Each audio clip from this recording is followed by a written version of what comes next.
This is Bharat FM. बजेगा Bharat झूमेगा Bharat.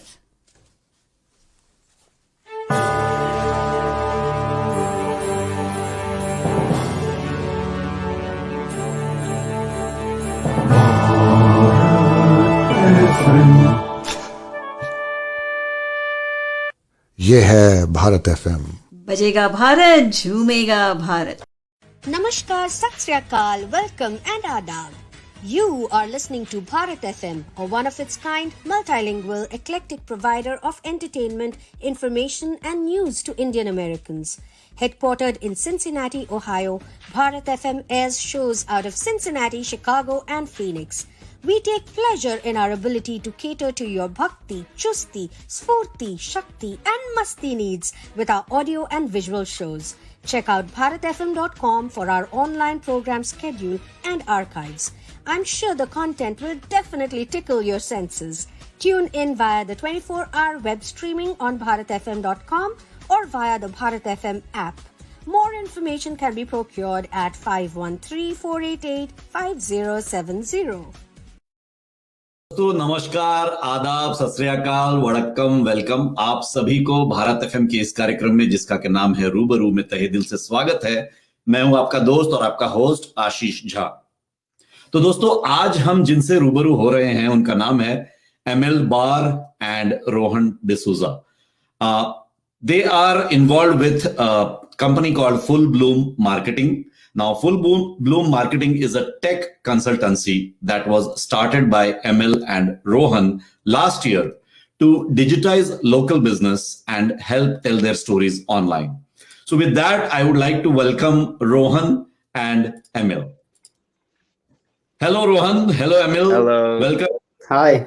Hello. Welcome to the show, Rubaru. And thank you very much for coming here and sharing your story with our listeners and viewers. Thank you. It's great to be here. Thank you. Thank you. So let's start with Rohan first. Rohan, we would like to know a little bit about you first, about your journey so far. So give us a brief introduction to our viewers about that. Sure. I don't know where to start, but so I'm a recent graduate from the University of Cincinnati. When I say recent, it's been about 2 years now. Time flies. I'm feeling very old. So after I graduated, I actually got a job at Apple. So I've been working there in the retail store here in Cincinnati.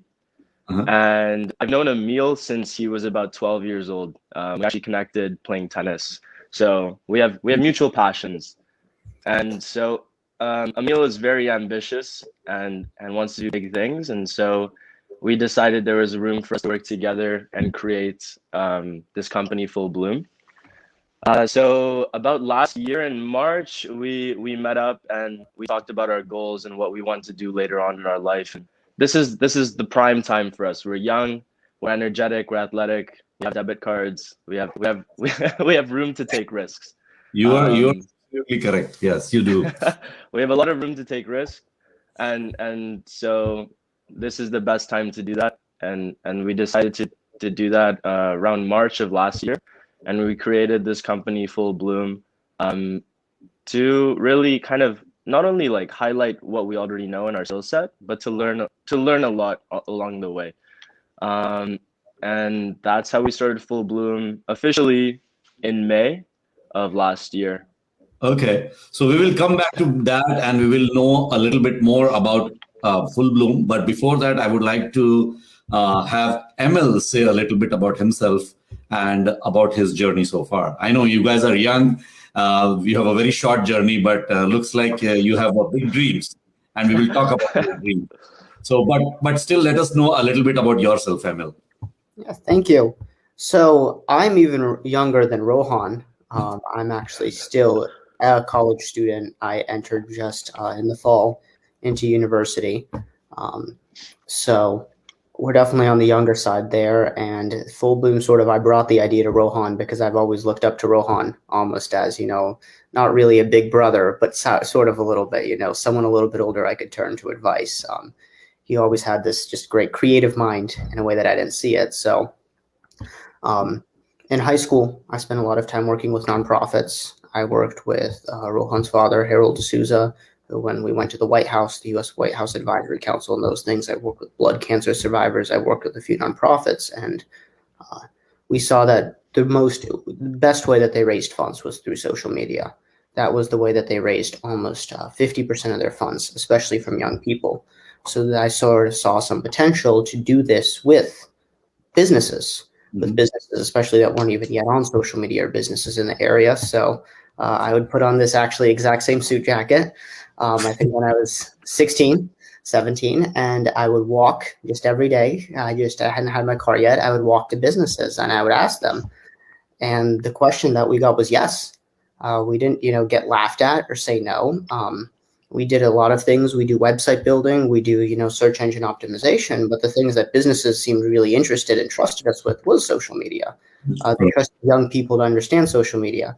So once that started taking off, I went to Rohan. I said, I think I have something here. Okay. And it just went off from there. All right. So now let's talk a little bit about Full Bloom. And as you mentioned that you came up with this idea and you have been involved with nonprofit organizations right from your high school days. Right. How did, at that young age, getting associated with nonprofit organization, those things are really, during high school, you are thinking about different things, right? and you thought about getting associated with nonprofit organization and continuing your passion with that. What is the story behind you getting associated with those kind of things? Is there some inspiration that you get from someone that you would like to talk about? So to sort of address the first thing you said, ironically, I did spend my high school thinking about those things, a lot of my high school years thinking about those things, which set me apart from my peers, which is part of why Rohan and I are such good friends, because we always felt like he understood me and he felt like understood me more than potentially people my age, just because I was interested in those things. Not saying that I wasn't worried about sports and girls and all of the other things that I was worried about, but that was part of my priority. And the real reason I'd say I got involved in nonprofits is I was lucky enough to have some very, very fortunate mentors. And more importantly, I wanted to do things in high school. I wanted to run a business. I wanted to do things. And if you went to a company, they would laugh at you and say, go to college and then come back. If you went to a nonprofit, they said, sure, we're working for free. We have all of this responsibility. So just the more I did it, the more I liked doing it, the more I liked helping people. It was really cool to see, as a 14, 15-year-old, you're making business strategy and it's having an effect. You're raising money to help people. And that's just where that came from. All right. So now the next question is for Rohan. Rohan, you are already working with Apple, and working for Apple itself is a big deal. So you're already there, kind of settled. And then Emil comes to you and talks to you about this joint venture. What was through your mind, and maybe what is going through your mind even now? We would like to know that. Yeah. Just to touch on the last point that you made about nonprofit work, I've been volunteering at local in the local community since I was maybe 8 or 9, even younger. And so that environment there was not a lot of pressure there. You're not really responsible for a lot of things, but the actions you do can make a big difference. And so since then, it's always been part of, I guess, my value system and my moral system is to give back to the community and donate time, because that time always comes back to you, and what you give will come back with interest. And I kind of know where that comes from because I know your dad. So, yeah. So I've had a good teacher my whole life. Yes. Right. So now to the next question that I asked. Yes. Yeah. So, let's if we flash back around what was going on of March of last year, I don't think COVID had become as big as it was last year. This was previous to that, when Emil and I had met and we were talking about Emil does not enjoy a structural educational system. He's very outside of the box, and me as well. But I went through it and I graduated at this point, and I had already started working at Apple and I was building out my network. And we met to talk about this, and I already had started had started 2 e-commerce stores the year before. Up till then, in February, I was dabbling in that, and so I had some knowledge that Emil didn't have, and the creative side that Emil didn't have, and Emil has that very good what's the word, execution and timeline and management that I also need, and so we balance each other out really well, and so we had a very high, like, detailed conversation about how can we operate together. And a lot of times when you read online and you see these businesses that are started, they say that don't get into business with friends, and so we address that right away. Like, we want to make sure that we stay focused on the goals that we have and what we want to do through this entity that is Full Bloom, and not as individual people. Yes, we have our individual goals, but we also have to think about Full Bloom at the end of the day and what we can do through this business and how we can best help customers and local businesses. And so what was going on in my head at the time was, wow, this is going to be a lot of work, but I'm very excited. But at the same time, that was very exciting because it gave me a lot of responsibility to put on myself, and then also teach myself new things. And that's one of the things I really enjoy about life is approaching problems from different angles and approaching problems without enough knowledge, and how to overcome those with the limited information that we have at a given time. Awesome. All right, Emil. So next question for you. What was that? Can you give us a detailed description about how did you come up with, okay, this is what I'm going to go and talk with Rohan? What was the detailed discussion that you had with Rohan about what was going on? Like, what is your business plan? What are you thinking? Can you just share that with us as well? Well, hopefully none of your competitors are watching. It started out as I think I hinted at last time. I spoke to some businesses. I was getting some positive feedback. At that time, I knew that there was something there. I knew that if we worked on it, this would be an idea that would succeed. It wouldn't be, a dead idea. And I think I started out by asking Rohan. We went and got coffee, and I think we actually ended up just asking Rohan for advice. What would you do? Okay. And it just turned into a great conversation, and I think we were there an hour and a half longer than we planned. Usually, we talk for half an hour. We were just there and we were talking, and it just sort of clicked, I think, for both of us at the same time. Okay. So in that case, tell us about what is Full Bloom now. I mean, either of you, it doesn't matter who wants to take that. Well, the first thing we'd like to highlight and how we did it. From the first day that Full Bloom was built, we mentioned that nonprofit, how important that is to us. We created 2 parts of Full Bloom. We created a for-profit division, and we have a nonprofit division. Nice. Okay. For every 1 hour of work that our for-profit division does, our nonprofit division also does an hour of free work.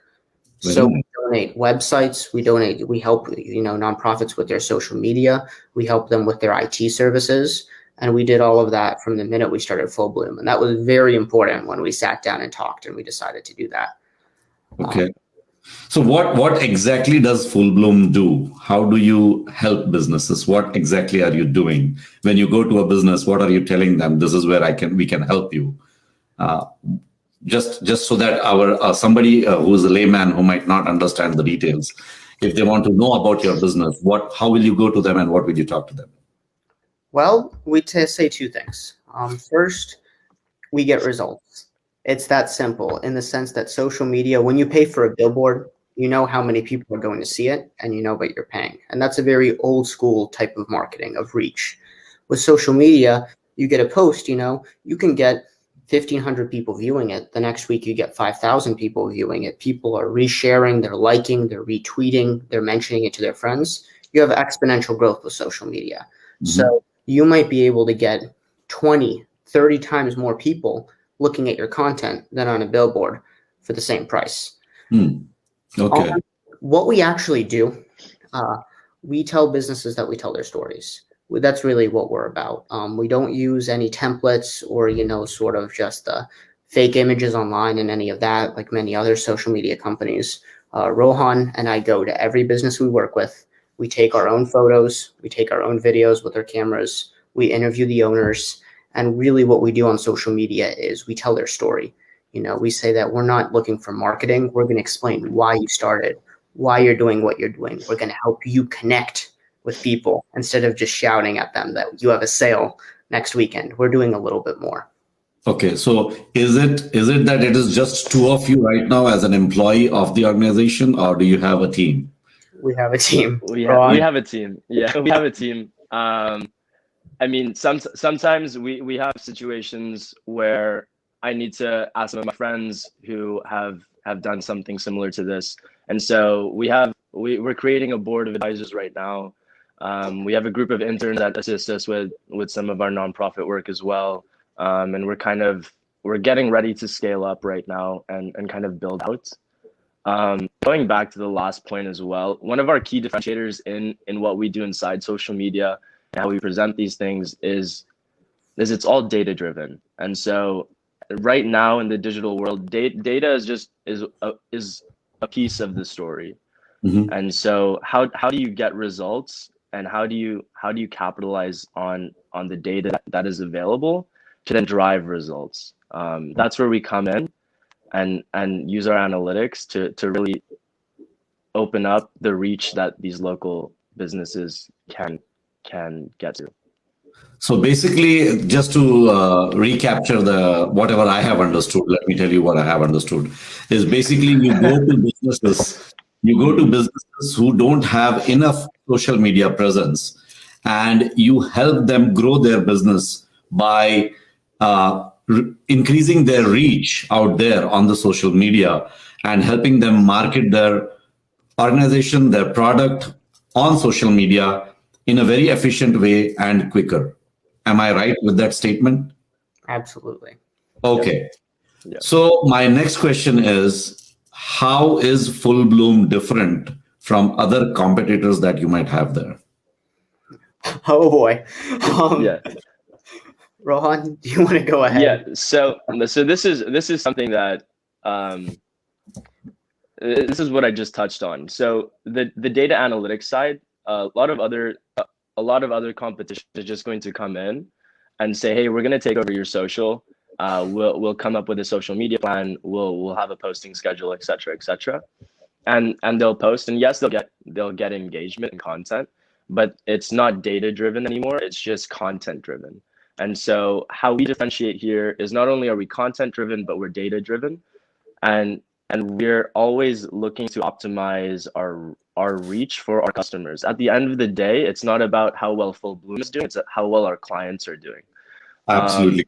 And so that's exactly where Emil, like when we started, it's like, hey, like, yeah, we're doing this for ourselves, but we're a service at the end of the day. And so we have to do what's best for the people that we're approaching, because it's about that relationship that we're building with our clients. And we know that those relationships are more important than the business at the end of the day. We want to do what's best for the people that we can get in contact with. Okay. So On a more, sorry. No, go ahead. On a more specific note, some of the more obvious differences are that nonprofit side. You don't see businesses doing that. You don't see them. And if you do, you'll see them offer a discounted rate for nonprofits, or you see them donate, a portion of their earnings to nonprofits. We are 50% for profit, 50% nonprofit. We do everything for completely free. We never charge them $1. If there's any additional costs, we actually absorb the costs. We pay for it to make that happen for them. And the other thing is, if you look at marketing agencies, we're about 15 years younger than people. And that's who a lot of businesses are trying to reach on social media. They're trying to reach younger customers. They're trying to reach recent graduates like Rohan, young professionals that have some money to spend. They're trying to reach people like us. And we're just, we're not 45 years old and doing this. And that's one of the biggest differences, but that's one that sometimes people ignore. And they come in and we go, yeah, we grew up with this. We've been doing this for the last 10 years. This is like a second language to us. That's right. Uh-huh. So my next question would be like expenses. I mean, I'm pretty sure that there is a lot of investment that is needed to start something like this. How are you guys managing that? So I mean, so Emil and I have already expensed most of the year, or kind of since we started, we had a budget list and expense list, and as we began, you, you know, as we began getting clients and doing more work, we realized that hey, we had really miscalculated, which happens. It happens often, and it's okay. We kind of reoriented ourselves, and we're right now we're doing really well with our budget and our expenses. At the beginning, Emil and I had to invest a decent amount of money to get everything started. Actually, the day after we met, that coffee day that we had where we were talking about we didn't even have a name for Full Bloom at the time. Later, I think we came up with it later that day, and then I filed the LLC that evening. So it happened really fast. And when Emil and I are the type of people that, like, when we decide on something, we'll just execute on it, and the problems will come along the way, but we'll ultimately reach that goal. And so we know that what we're doing is valuable, and we know that it means a lot, not just to our customers and to our clients, and the expenses just kind of one step along the way to help people along the way. Okay. So now one curiosity that I have, when you go to a business, how do you decide whether you should put this effort on the profit side or the non-profit side? Is it based on the organization, that if the organization is non-profit, by default, your work is non-profit, it's going into that bucket? Or how do you make that differentiation? So our nonprofit side is thriving in the sense that we have a wait list of nonprofits, waiting to work with us. Of course, because we're offering a free service and we're doing good work for them. Exactly. That's exactly what my point was. Right? Yeah, a lot of times they find us. So it's more so about finding those small businesses and finding people willing to help us expand our nonprofit side, where we sort of have to spend the most energy. If we had a multi-million-dollar nonprofit and they wanted their help specifically, targeting young people through social media, of course, we would sort of view them as a client and we could figure something out. But a lot of what we've been working with on the nonprofit side are nonprofits that don't have a nice website, that want a website redone, nonprofits that aren't even on social media, that want help getting on there. So they've been smaller, and there's been a lot of interest on that side. Right. So for the profit side, how do you convince a business that what you are planning or what you are making happen for them is actually going to work? How does your cost structure actually work? I mean, how do you charge your customer when you go on the profit side? So the truth is, social media is a fickle creature, and we know what we're doing, but at the same time, we can't say you'll reach this many people at this time. Exactly. Right. So sometimes, and if we did, sometimes we look really great, and sometimes we look really bad. So what we do is we talk about a minimum price. Usually it's around $300 a month, depending on the size of the business. Sometimes it goes up to $500. It's usually $300 to $500 a month. And then, which, just to put in a market average rate for social media businesses, is $1,000 a month. So we're charging anywhere between 70 to 50% off. That's and awesome. What we do is we set some goals. We say, how much are you willing to pay? How much would we have to get? So if we can double your followers, and if we can double your engagement rate, you'll pay us $500 a month once we get to that. So we really just set those performance goals that are aligned with their strategy, and we figure out something that would work. If you're getting 300 more customers into your store, you have no problem paying us an extra couple $100 a month. But let us get those customers into your store first. Right. So we try to minimize the risk on that end.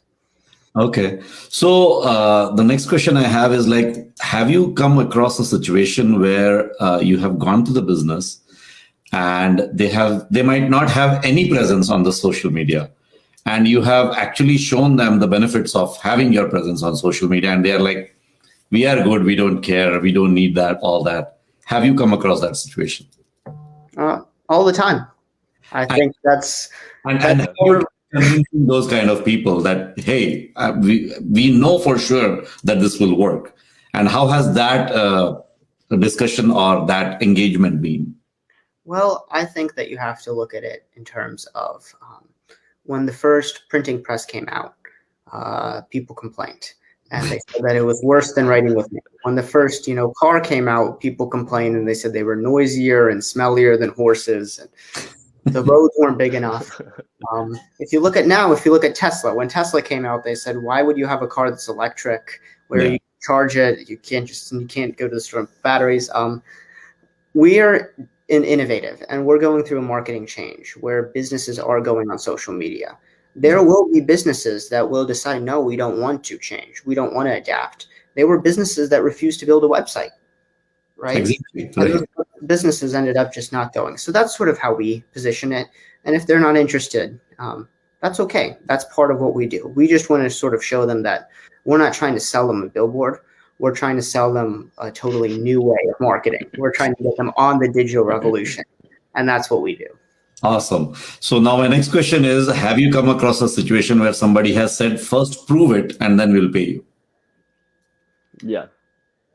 Yes. Yeah. Yes. The short of it is, do you take that challenge? Absolutely.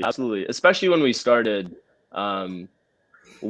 where was our track record when we started, right? So with our first few clients, we said, we know what we're doing. Let us help you. And some of these clients didn't have social, and some of them did.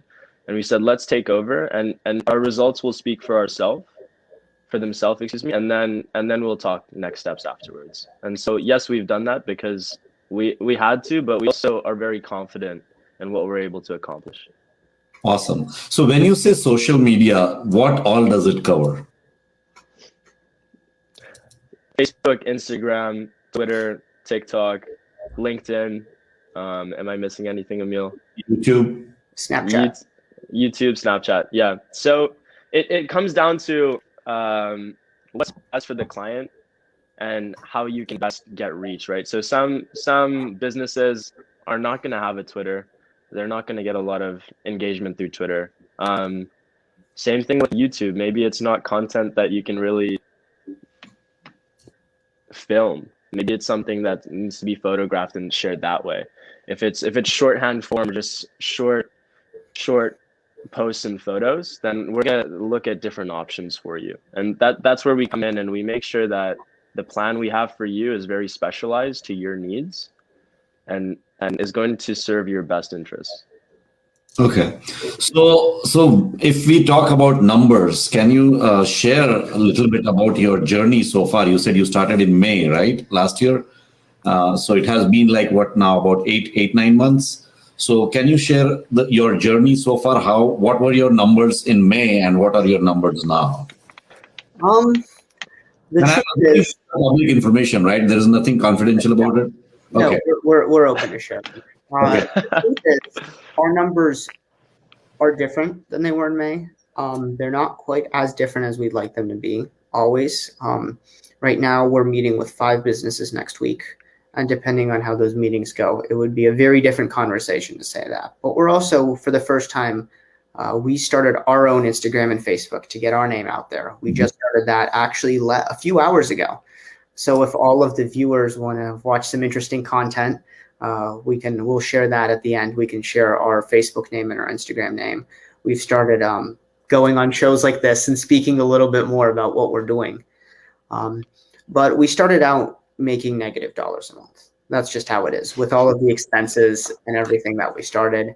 And now we have 4 or 5 clients, 5 clients, I believe. And we're charging them $500 a month each. And that covers your monthly expenses? So you're at least, if you're not in green, at least you're not in red? We're in the green now. We're in the green. That's awesome. That's very good news. We're not buying a Porsche anytime soon. But at the same time, we're not losing money anymore. We have people that are promoting us in the community. What we want to see is that exponential growth. Recently, we got a meeting with Grader's Ice Cream in Cincinnati, and they're famously known for not meeting with people. So people are listening to us. On our board of advisors, we have the associate dean of the business school at Miami, which is the best ranked business school in Ohio. So the dean is sitting on our board and he's talking to people for us. And he's saying, listen to them, talk to them.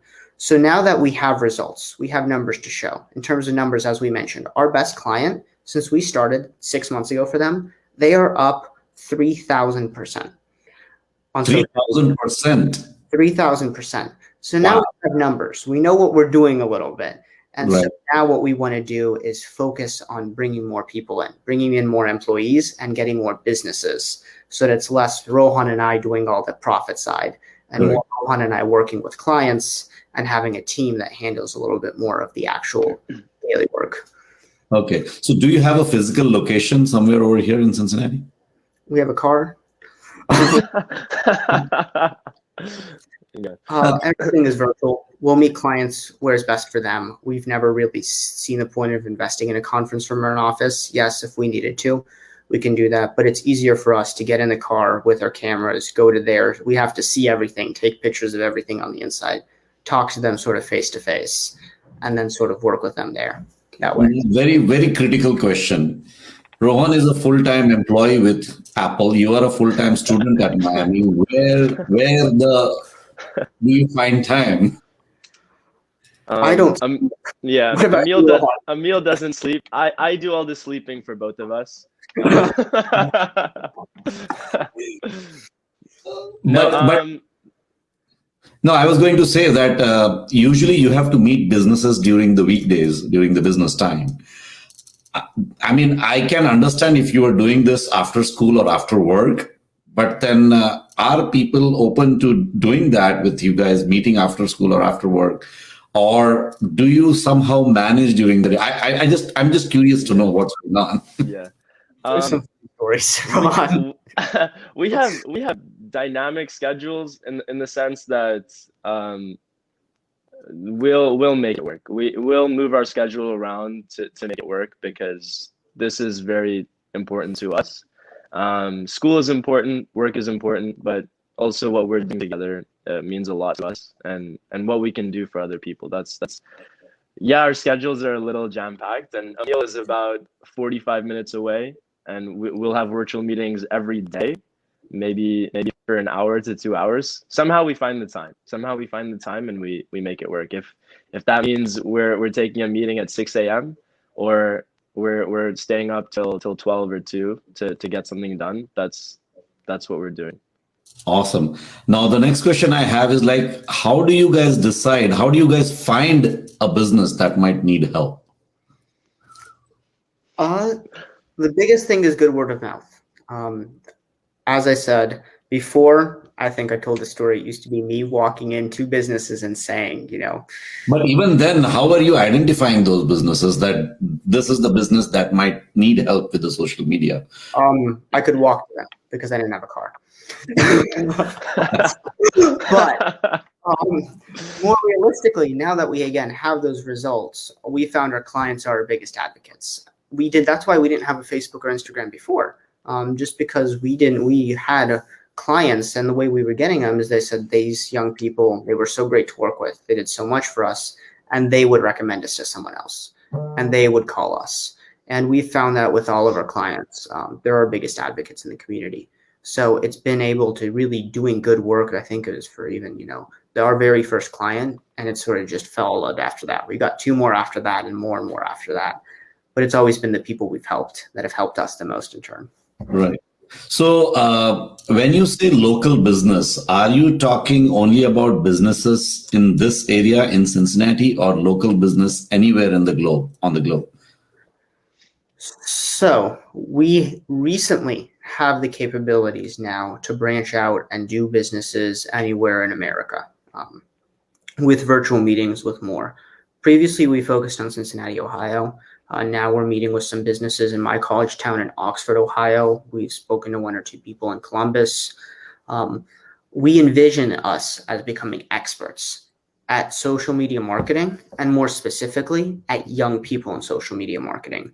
We want brands like Wendy's. We even want multinational corporations to come to Cincinnati, Ohio, to talk to us about how can they get people from the ages of 18 to 25 with social media to interact with the brand. That's sort of our vision 5 years from now, and that's what we're trying to build. So that's an interesting question. So your focus is mainly on the age group of 18 to 25. Is that your segment where you are trying to attract customers in that age range? Or? That's our segment for consulting. So if you already have a social media plan, if you're paying, you have a marketing professional, you have like graders, you have 50 employees that are just working on the marketing, that's where we kind of come in, and that's where we can help you. What we've done before and what you do, not consulting, if we're managing your social media exclusively, we're going to target who's best for your business. And probably the people willing to spend money are not going to be 18 to 25 necessarily. Yes. We love to work with a business that way, but when we're working with clothing stores, jewelry stores, grocery stores, we're targeting an older customers, and that's why we're using Facebook. We're using Instagram as opposed to Snapchat and TikTok, but we have the capabilities to do both. Okay. So now tell me one thing. Usually the local businesses, they don't care about the global reach because their business is local. But when you talk about social media, the reach is global. So how are you helping these local businesses understand that even though the reach is global, it is going to help you locally? How do you have that conversation with them? Targeting. The reach is global on social media if they want it to be. And again, we work driving sales. We're not necessarily, yes, we could get more likes and followers for our pages. This is something we could do. That's not the only way to measure success. Mm-hmm. If your likes are coming from Siberia, that's not going to help you if you only sell to the Cincinnati, Ohio community. Exactly my point, right? So we have geolocation techniques, we have techniques, and actually our strategies, what we do is in terms of followers, comments we attract, all the social medias will give you a map of where your customers are. And about 90% of our followers on average across our accounts are in the areas that the business operates and the areas that the business can deliver results. Okay. Well, I think I have asked you everything that I could think of, but if there is something that I'm missing, please feel free to talk a little bit more about that and help our viewers understand about your business a little more if I have missed anything. Rohan, do you have? I mean, just to summarize, I guess, we're Full Bloom. I'm Rohan. I'm Emil. Go ahead and follow us, Full Bloom Marketing and Solutions. Connect with us on Facebook, on Instagram, especially if you're listening and you don't own a business necessarily, or you're not, you want to learn a little bit more about us.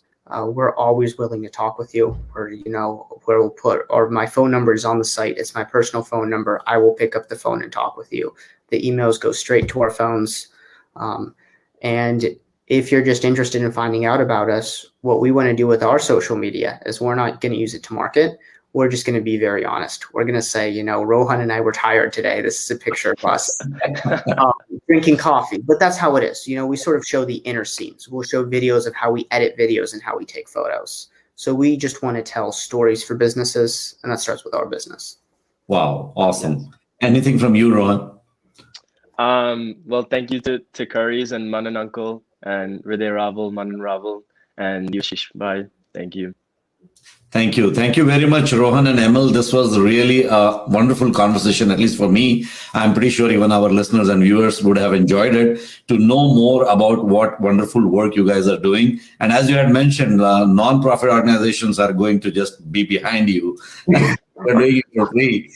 And we all at Bharat FM wish you good luck. And we hope that all your dreams come true and the wonderful strategy that you have come true as well. So with that, thank you very much for coming on Rubaru and on Bharat FM. You have a wonderful rest of the weekend and enjoy your Valentine's Day. I'm pretty sure you guys are excited about that too. Thank you. Thank you. Take care. Bye. Yeah. Namaskar, Sat Sri Akal, welcome and adab. You are listening to Bharat FM, a one-of-its-kind, multilingual, eclectic provider of entertainment, information and news to Indian Americans. Headquartered in Cincinnati, Ohio, Bharat FM airs shows out of Cincinnati, Chicago and Phoenix. We take pleasure in our ability to cater to your bhakti, chusti, sphurti, shakti and masti needs with our audio and visual shows. Check out bharatfm.com for our online program schedule and archives. I'm sure the content will definitely tickle your senses. Tune in via the 24-hour web streaming on bharatfm.com or via the Bharat FM app. More information can be procured at 513-488-5070. This is Bharat FM. बजेगा भारत झूमेगा भारत.